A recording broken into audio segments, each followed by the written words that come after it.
ನಮಸ್ತೆ ನನ್ನ ಪ್ರಿಯ ವೀಕ್ಷಕರೇ, ನಮ್ಮ ಲಕ್ಷ ಚಾನಲ್ಗೆ ಸ್ವಾಗತ.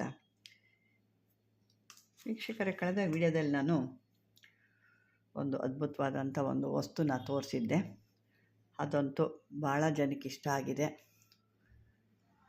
ಹಾಗಾಗಿ ಇವತ್ತು ಅದಕ್ಕಿಂತ ಇನ್ನೂ ಒಂದು ದೊಡ್ಡದಾಗಿರೋವಂಥದ್ದು, ಇನ್ನೂ ಈ ಕೆಲವರು ದೇವಸ್ಥಾನಗಳಲ್ಲಿ ಈ ರೀತಿ ಒಂದು ವಾಗ್ದಾನ ನಿಂತೋಗಿದೆ ಅಥವಾ ದೇವ್ರ ಮೈ ಮೇಲೆ ಬರೋದು ನಿಂತೋಗಿದೆ, ಏನು ಮಾಡೋದು ನಾವು ಅಂತ ಅಂದಾಗ ಅದಕ್ಕಿಂತ ಒಂದು ಉತ್ತಮವಾಗಿರೋ ಅಂಥದ್ದು ನಿಮ್ಮ ಕೈಲಿ ಆಗದಿದ್ದಾಗ ಇನ್ನೂ ಒಂದು ವಸ್ತು ಇಟ್ಕೊಂಡು ಕೂಡ ನೀವು ಒಂದು ವಾಕ್ನ ಕೊಡ್ಬೋದು. ಯಾಕೆಂದರೆ ಸುಮಾರು ಜನ ಮಾಡಿದಾಗ ಇದನ್ನು ಸುಮಾರು ಜನ ಮಾಡಿ ನನಗೆ ಕೂಡ ಕಳಿಸಿದ್ರು, ಇದನ್ನು ನೋಡಿಮ್ಮ ಈ ಥರ ಮಾಡಿಟ್ಟಿದ್ದೀವಿ ಅಂತ ಆ ಫೋಟೋ ಕೂಡ ಕಳಿಸಿದ್ರು ನನಗೆ.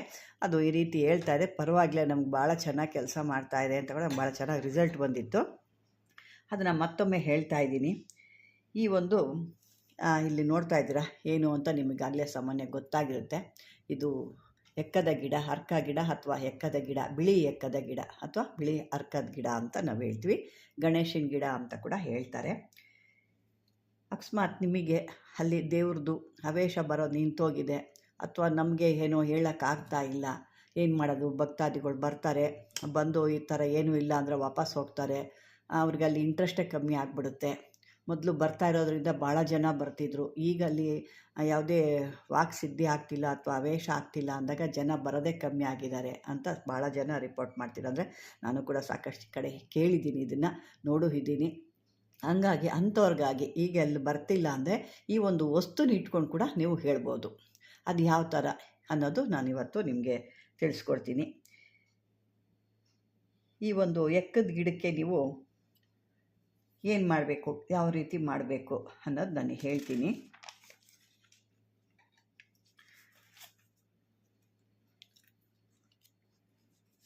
ಇದು ಏನಪ್ಪ ಅಂತಂದರೆ, ಇದನ್ನು ರೆಡಿ ಮಾಡಿ ಇಟ್ಕೊಂಡಾಗ ನಿಮಗೆ ಎಲ್ಲ ರೀತಿಲಿ ಪ್ರಶ್ನೆ ಕೂಡ ಮೊದಲು ಹೇಗೆ ವಾಕ್ಸಿದ್ಧಿ ಆಗಿ ಆವೇಶ ಆದಾಗ ಬರ್ತಿದ್ದೋ ಅದೇ ರೀತಿ ಕೂಡ ಇದು ಬರುತ್ತೆ. ಅಂದರೆ ದೇಹದಿಂದ ಬರೋದಿಲ್ಲ, ನಿಮ್ಮ ಮಾತು ತಾನಾಗಿ ತಾನೇ ಅದು ನಿಜಾನ ನುಡಿಸುತ್ತೆ. ಇದಕ್ಕೇನು ಮಾಡಬೇಕು ಅಂದರೆ, ಮೊದಲು ಎಲ್ಲರೂ ಒಂದು ಬಿಳಿ ಎಕ್ಕದ ಗಿಡ ಅಥವಾ ಅರ್ಕ ಗಿಡ ಅಥವಾ ಗಣೇಶನ ಗಿಡ ಎಲ್ಲರೂ ಒಂದು ಕಡೆ ಒಳ್ಳೆ ಕಡೆ ಇರುವಂಥದ್ದು ನೋಡಬೇಕು. ಮಶಾಣದಲ್ಲಿ ಅಂಥದ್ದು ಇಂಥದ್ದೆಲ್ಲ ನೋಡಿದ್ರೆ ಕೆಲಸಕ್ಕೆ ಬರಲ್ಲ. ಎಲ್ಲರೂ ಜಮೀನುಗಳಲ್ಲಿ ಅಥವಾ ಮನೆಗಳ ಹತ್ರ ಬೆಳೆಸಿರ್ತಾರೆ, ಅಂಥದ್ದು ನೋಡ್ಕೋಬೇಕು. ಅಂಥ ಗಿಡ ನೋಡಿಕೊಂಡು ಈ ಗಿಡಕ್ಕೆ ಅಂದರೆ ಒಳ್ಳೆ ದಿನ ನೋಡ್ಕೋಬೇಕು. ಈ ಗಣೇಶನ ದಿನ ಒಂದು ಬರುತ್ತೆ, ಅಂಥ ನಕ್ಷತ್ರ ನೋಡ್ಕೊಂಡು ಮಾಡ್ರೆ ಒಳ್ಳೆಯದು. ಗುರು ಪುಷ್ಯ, ಗುರು ರವಿ, ಅಮಾಸೆ, ಹುಣ್ಣಿಮೆ ಈ ಥರದ್ದು ಕೂಡ ಗ್ರಹಣ ಇಂಥ ಸಮಯದಲ್ಲಿ ಕೂಡ ಇದು ಚೆನ್ನಾಗಿರುತ್ತೆ. ಇದನ್ನೇನು ಮಾಡಬೇಕು, ಈ ಒಂದು ಮಂತ್ರ ನಾನು ಕೊಡ್ತೀನಿ, ಆ ಮಂತ್ರನ ಹೇಳ್ಕೊಂಡು ನೀವು ಈ ಒಂದು ಬಿಳಿ ಎಕ್ಕದ ಗಿಡ ನಾನು ಹೇಳ್ದಂಗೆ ಎಲ್ಲರೂ ಜಮೀನುಗಳಲ್ಲೂ ಒಳ್ಳೆ ಕಡೆ ಇರಬೇಕು. ಅದು ಒಟ್ಟಲ್ಲಿ ಒಂದು ಒಳ್ಳೆ ಜಾಗದಲ್ಲಿ ಒಳ್ಳೆ ರೀತಿಲಿ ಇರಬೇಕು. ಅಥವಾ ಯಾರು ಪೂಜೆ ಮಾಡ್ತಿದ್ರೂ ಪರವಾಗಿಲ್ಲ, ಇನ್ನೂ ಅದು ಒಳ್ಳೆ ಶಕ್ತಿ ಇರುವಾಗಿರುತ್ತೆ. ಈಗಂದರೆ ಯಾಕೆ ಸಾಕಷ್ಟು ಜನ ಎಕ್ಕದ ಗಿಡ ಇರೋ ಕಡೆ ಎಲ್ಲರೂ ಹುಡ್ಕೊಂಡೋಗಿ ಪೂಜೆ ಮಾಡ್ತಾರೆ. ಇನ್ನು ಕೆಲವರಂತೂ ಎತ್ಕೊಂಡು ಹೋಗಿ ಅದು ಗಿಡಕ್ಕೆ ಏನೇನೋ ಕಟ್ಟಿ ಅದನ್ನು ಗಬ್ಬೆಬ್ಬರಿಸಿರ್ತಾರೆ. ಅಂಥದ್ದೆಲ್ಲ ನೋಡಿಕೊಂಡು ಆ ಗಿಡನ ಆ ದಿನ ಮೊದಲೇ ಇದಕ್ಕೇನು ಮಾಡಬೇಕು, ಈ ಮಂತ್ರ ನಾನು ಕೊಡ್ತೀನಿ ಕೊನೆಯದಾಗಿ, ನೀವು ಸ್ಲಿಪ್ ಮಾಡದೆ ನೋಡಿದ್ರೆ ನಾನು ಮಂತ್ರ ಕೊನೆಯದಾಗಿ ಕೊಡ್ತೀನಿ. ಆ ಮಂತ್ರ ಹೇಳಿಕೊಂಡು 108 ಸಾರಿ ಆ ಮಂತ್ರ ಹೇಳ್ಕೊಂಡು ನೀವು ನೀರನ್ನು 48 ದಿನ ಬೆಳಗ್ಗೆ ಎದ್ದೊಳ್ಬೇಕು. ಯಾರ ಮುಖನೂ ನೋಡಬಾರ್ದು, ಯಾರ ಹತ್ರನೂ ಮಾತಾಡಬಾರ್ದು. ಒಂದು ತಂಬಿಗೆ ನೀರು ಎತ್ಕೊಂಡು ಹೋಗಬೇಕು, ಅಲ್ಲಿಗೆ ಹಾಕಬೇಕು, ಈ ಮಂತ್ರ ಹೇಳಬೇಕು, ಬರ್ತಾ ಇರಬೇಕು. ನೀರಿಗೆ ಮಂತ್ರಿಸ್ಕೋಬೇಕು, ನೀರಿಗೆ ಹಾಕಬೇಕು, ಬರ್ತಾ ಇರಬೇಕು. ಇದೇ ರೀತಿ 48 ದಿನ ನೀವು ಮಾಡಬೇಕು. ಅಂದರೆ ಯಾವುದೇ ರೀತಿ ಹಿಂತಿರುಗಿ ನೋಡೋದಾಗಲಿ ಅಥವಾ ಏನು ಮಾಡಬಾರ್ದು, ಮತ್ತು ಯಾರು ಸಿಕ್ಕರೆ ಮಾತಾಡಬಾರ್ದು, ಮತ್ತು ಅವ್ರು ಕೂಡ ನಿಮ್ಮ ಹತ್ರ ಮಾತಾಡಬಾರ್ದು. ಆ ರೀತಿ ಹೋಗಬೇಕು. ಅಂದರೆ ಬೆಳಗಿನ ಜಾವದಲ್ಲಿ ನೀವು ಹೋದಾಗ ಅದು ನಿಮ್ಗೆ ಯಾವುದೇ ರೀತಿ ಇಷ್ಟು ಅಡೆತಡೆಗಳು ಯಾರು ಸಿಕ್ಕೋದಾಗಲಿ ಮಾತಾಡೋದಾಗಲಿ ಇರೋದಿಲ್ಲ. ಆ ರೀತಿ 48 ದಿನಗಳ ಕಡೆ ಇದನ್ನು ನೋಡಬೇಕು. ಇದನ್ನು ನೀರು ಹಾಕಿ ಪೂಜೆ ಮಾಡಿ ಬರ್ತಾ ಇರಬೇಕು. ತದನಂತರ ಒಂದು ಭಾನುವಾರ ದಿವಸ ಇದನ್ನು 48ನೇ ದಿನ ಆದ ಬೆಳಗ್ಗೆ ಏನು 48 ದಿವಸ ಆಗೋಯ್ತು, ಆ 48 ದಿವಸ ಆವತ್ತಿನ ದಿವಸ ಇರ್ಬೋದು ಅಥವಾ ಬೆಳಗ್ಗೆಗಿರ್ಬೋದು, ಆ ಗಿಡಕ್ಕೆ ಹೋಗಿ ಒಂದು ಎಲೆ, ಅಡಿಕೆ, ಹಣ್ಣು, ಕಾಯಿ, ಕರ್ಪೂರ ಇವೆಲ್ಲ ಬೆಳಗಿ ಒಂದು ನೈವೇದ್ಯ, ಚಿಕ್ಕದಾಗಿ ಒಂದು ನೈವೇದ್ಯ ಏನಾದರೂ ಒಂದು ಬಾಳೆಹಣ್ಣು, ಹಾಲು, ಬೆಲ್ಲನೋ ಏನೋ ಒಂದು ಇಟ್ಬಿಟ್ಟು ಅದನ್ನು ಪೂಜೆ ಮಾಡಿ. ನೀವು ಅದನ್ನು ಪೂರ್ತಿ ನೀರು ಹಾಕ್ತಾ ಇರ್ತೀರಲ್ವ, ಅದು ಚೆನ್ನಾಗಿ ನೆಂದಿರುತ್ತೆ. ಅದನ್ನು ಏನು ಮಾಡಬೇಕು, ಯಾವುದಾದ್ರೂ ಒಂದು ಗಟ್ಟಿಯಾಗಿರೋವಂಥ ಒಂದು ಕೋಲು ಅದನ್ನು ಒಂದು ಚೂಪಾಗಿ ಮಾಡ್ಕೋಬೇಕು. ಅದನ್ನು ಸುತ್ತು ಹಗದು ಈ ತಾಯಿ ಬೇರು ಅಂತ ಹೇಳ್ತಾರೆ, ದಪ್ಪದಾಗಿರೋದು ಒಂದು ತಾಯಿ ಬೇರು ಅಂತ ಬರುತ್ತೆ. ಅಂದರೆ ಏನು ಮಾಡಬೇಕು, ಮೇಲ್ಗಡೆ ಎಲ್ಲ ಕತ್ತರಿಸ್ಬಿಡ್ಬೇಕು, ಅದು ಗಿಡನ ಮೇಲ್ಗಡೆ ಪೂರ್ತಿ ಕಟ್ ಮಾಡಬೇಕಾಗುತ್ತೆ. ಯಾಕೆ ಅದಕ್ಕೆ ಹೇಳಿದ್ದು, ಅದನ್ನು ಯಾರು ಸಾಮಾನ್ಯಗೆ ಬೆಳೆಸಿರೋರೇ ಆಗಲಿ ಅಥವಾ ಬೇಕಾಗಿರೋರೇ ದೇವಸ್ಥಾನದವರೇ ಯಾರೂ ಕಟ್ ಮಾಡ್ಸೋಕ್ಕೆ ಬಿಡಲ್ಲ. ಇದು ಹೊಲಗಳಲ್ಲಿ ಜಮೀನುಗಳು ನಿಮ್ಮ ಯಾವ್ದಾದ್ರು ಬೇಲಿಗಳಲ್ಲಿ ಇದ್ದಾಗ ಇಂಥದ್ದು ಮಾಡ್ಬೋದು ಅಷ್ಟೇ.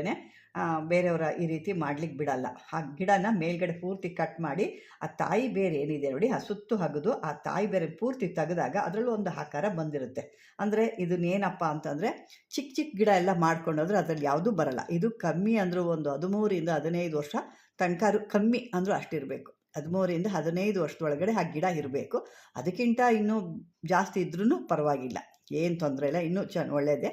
ಆ ಥರ ಕಮ್ಮಿ ನಮಗೇನು ಅಷ್ಟು ವಯಸ್ಸಾದರೂ ಸಿಕ್ಕಲ್ಲ ಅಂದಾಗ ಒಂದು 13ರಿಂದ 15 ವರ್ಷದೊಳಗಡೆ ತೊಗೊಂಡಾಗ ನಿಮಗೆ ಆ ಗಣೇಶನ ಒಂದು ಆಕಾರ ಅದರೊಳಗೆ ಬಂದುಬಿಟ್ಟಿರುತ್ತೆ. ಅಂದರೆ ನೀಟಾಗಿ ಬಿಡಿಸ್ಕೋಬೇಕು. ನೀಟಾಗಿ ಬಿಡಿಸ್ಕೊಳ್ಳೋ ಅಲ್ಲಿ ಸೊಂಡ್ಲು ಕಣ್ಣು ಕಿವಿ ಎಲ್ಲ ಅದರೊಳಗೆ ಬಂದಿರುತ್ತೆ ಅಂತ. ಅದನ್ನು ತೊಗೊಂಡು ಬಂದು ಅದನ್ನು ಚೆನ್ನಾಗಿ ತೊಳೆದು ಅದಕ್ಕೆಲ್ಲ ತೊಳೆದು ಆದ ನಂತರ ಯಾವುದಾದ್ರು ಒಬ್ಬ ಈ ಕಾರ್ಪೆಂಟ್ರು ಅಂತ ಹೇಳ್ತೀವಲ್ಲ, ಬಡಗಿ ಅಂತೀವಿ ಅಥವಾ ಕಾರ್ಪೆಂಟ್ರು ಅಂತೀವಿ, ಅವ್ರ ಕೈಗೆ ಕೊಟ್ಟು ಅದನ್ನು ನೀಟಾಗಿ ಅದ್ರದ್ದು ಏನೇನಿದೆ ಆಕಾರ ಆ ರೀತಿ ಮಾಡಿಸ್ಕೋಬೇಕು. ಅದರೊಳಗೆ ಆ ಕಡ್ಡಿ ಪಡ್ಡಿಗಳೆಲ್ಲ ಜವರಿಸ್ಬಿಟ್ಟು ನೀಟಾಗಿ ಒಂದು ಅದರೊಳಗೆ ಮೊದಲೇ ಆಕಾರ ಬಂದಿರುತ್ತೆ, ಅದಕ್ಕೆ ಸರಿಯಾದ ರೀತಿ ಒಂದು ಗಣಪತಿ ಮೂರ್ತಿ ಆಕಾರದಲ್ಲಿ ಅದನ್ನು ಮಾಡಿಸ್ಕೋಬೇಕು. ಆ ಮೂರ್ತಿ ಆದಮೇಲೆ ಅದನ್ನು ಎತ್ಕೊಂಡೋಗಿ ಯಾವುದಾದ್ರು ಒಂದು ನದಿ ತೀರಕ್ಕೋ ಒಳ್ಳೆ ಕಲ್ಯಾಣಿಗಳಿಗೋ ಗಲೀಜಿಲ್ದಿರೋ ಅಂಥ ಜಾಗಕ್ಕೋ ಎತ್ಕೊಂಡೋಗಿ ಅದನ್ನು ಅಲ್ಲಿ ಚೆನ್ನಾಗಿ ತೊಳೆದು ಕ್ಲೀನ್ ಮಾಡಿಕೊಂಡು ಶಿವಾಷ್ಟಕ ಗಂಧ, ನಾನು 3 ದಿವಸದಿಂದ ಹೇಳ್ತಾನೆ ಇದ್ದೀನಿ, 3-4 ವೀಡಿಯೋದಿಂದ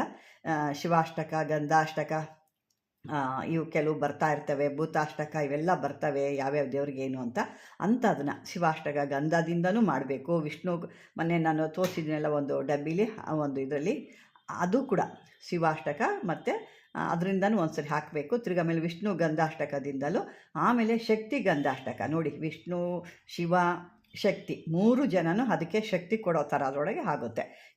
ಈ ಅಷ್ಟಕಗಳೆಲ್ಲ ಗಂಧದಿಂದ ಅದಕ್ಕೆ ಚೆನ್ನಾಗಿ ಲೇಪನ ಮಾಡಬೇಕು. ಅದ್ರ ಮೈ ತುಂಬ ಎಲ್ಲೂ ಜಾಗ ಇಲ್ದಂಗೆ ಮೈ ತುಂಬ ಲೇಪನ ಹಾಕಿ, ತದನಂತರ ಅದು ಸ್ವಲ್ಪ ಅದು ಒಣಗಿದ ನಂತರ ಒಂದು ಹಳದಿ ಬಟ್ಟೆ ತೊಗೋಬೇಕು. ಹಳದಿ ಬಟ್ಟೆ ಮೇಲೆ ಅದನ್ನು ಇಟ್ಟು ಅದ್ರ ಮೇಲೆ ಇಟ್ಬಿಟ್ಟು ಅದನ್ನು ಸಿದ್ಧ ಮಾಡ್ಕೊಂಡು ತೊಗೊಂಬರಬೇಕು. ತೊಗೊಂಡು ಬಂತರ ಇದನ್ನು ನೀವು ಚಿಕ್ಕದಾಗಿದೆ ಅಂತಂದರೆ ಒಂದು ಪೆಟ್ಟಿಗೆಯಲ್ಲಿ ಯಾರು ಮುಟ್ಟದಿರೋ ಅಂಥ ಸ್ಥಳದಲ್ಲಿ ಇದನ್ನು ಇಟ್ಕೋಬೇಕು. ಇಟ್ಕೊಂಡು ಈ ಮಂತ್ರ ಏನು ಕೊಡ್ತೀನಿ ಆ ಮಂತ್ರದಿಂದ ಇದನ್ನು ಪೂಜೆ ಮಾಡ್ತಾ ಇರಬೇಕು. ಇದು ಏನಾಗುತ್ತೆ, ಈ ಶ್ವೇತಾರ್ಕ ಗಣಪತಿ ಬಹಳ ಪ್ರಸನ್ನ ಆಗ್ತಾನೆ. ಈ ಸಾಧಕನ ಯಾರು ಮಾಡಿದ ಸಾಧಕ ಏನು ಮಾಡಬೇಕು, ಕೊನೆಯಲ್ಲಿ ಎಲ್ಲ ಆದಮೇಲೆ ಈ ಮೂರ್ತಿನ ಕೈಯಲ್ಲಿ ಹಿಡ್ಕೊಂಡು ಯಾರು ಪ್ರಶ್ನೆ ಕೇಳೋ ಬಂದಿರೋ ಅಂಥವ್ರ ಮುಂದೆ ಕೂತ್ಕೊಂಡು ಅವ್ರ ವಿಷಯ ಅವರು ಹೇಳಿದಾಗ ಅವರ ಹಿಂದಿನ ಮುಂದಿನ ವಿಷಯಗಳೆಲ್ಲ ಅದೇ ಹೇಳುತ್ತೆ. ಅದೇ ನಿಮಗೆ ಕೈ ಹಿಡ್ಕೊಂಡ ತಕ್ಷಣ ನಿಮ್ಮಲ್ಲಿ ಆ ಶಕ್ತಿ ಬರುತ್ತೆ. ನೀವು ಅಲ್ಲಿ ಅವ್ರು ಬಂದಂಥವ್ರಿಗೆ ಏನು ವಿಷಯ ಹೇಳಬೇಕು, ಅವ್ರು ಏನಕ್ಕೆ ಬಂದಿದ್ದಾರೆ, ಯಾಕೆ ಬಂದಿದ್ದಾರೆ, ಅವ್ರು ಯಾವ ಕಷ್ಟಕ್ಕಾಗಿ ಬಂದಿದ್ದಾರೆ ಅನ್ನೋದು ನಿಮಗೆ ಅದು ಬರ್ತಾ ಇರುತ್ತೆ. ನೀವೇ ಹೇಳ್ತಾ ಇರ್ತೀರ ಯಾವ್ಯಾವ ಥರದ ಒಂದು ಪ್ರಶ್ನೆ ಬಂದಿದ್ದಾರೆ, ಯಾವ ಪ್ರಶ್ನೆ ಹೇಳ್ಬೇಕು ಅನ್ನೋದು ಇದಕ್ಕಿದ್ದಂತೆ ನಿಮ್ಗೆ ಹೇಳಕ್ಕೆ ಬರ್ತಾ ಇರುತ್ತೆ. ಅಲ್ಲದೆ ಇದು ಯಾವ ಕಾರ್ಯಕ್ಕಾದರೂ ಹೋದರೂ ಒಳ್ಳೆ ಜಯ ಲಭಿಸುತ್ತೆ.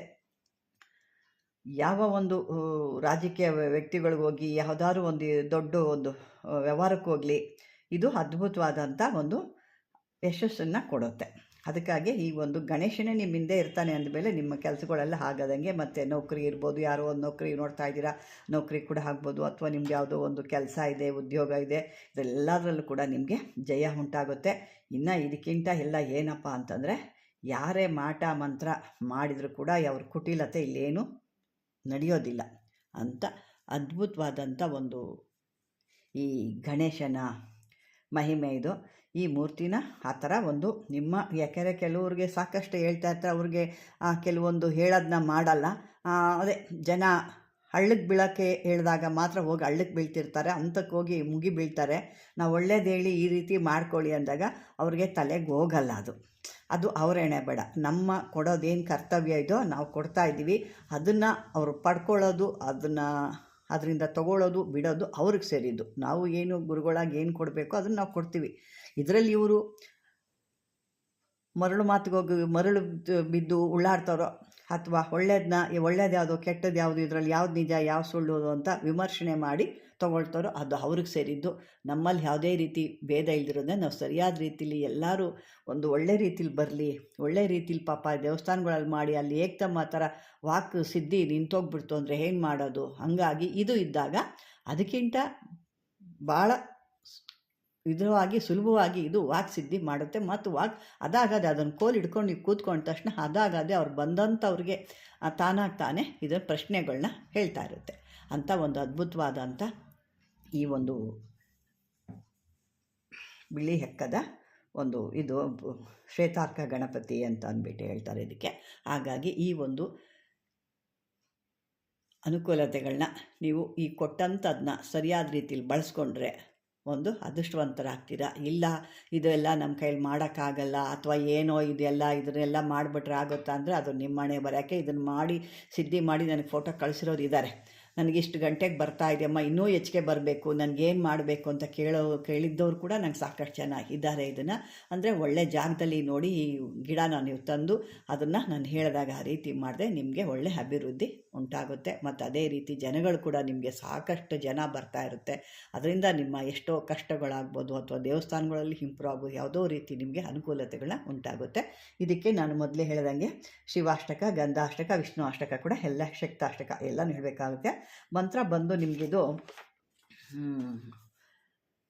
ಓಂ ಶ್ರೀಂ ಹ್ರೀಂ ಕ್ಲೀಂ ಗ್ಲೌಂ ಘಂ ಗಣಪತಿಯೇ ವರಹ ಸರ್ವಜನಮೇ ವಶಮಾನಾಯೇ ಸ್ವಾಹ.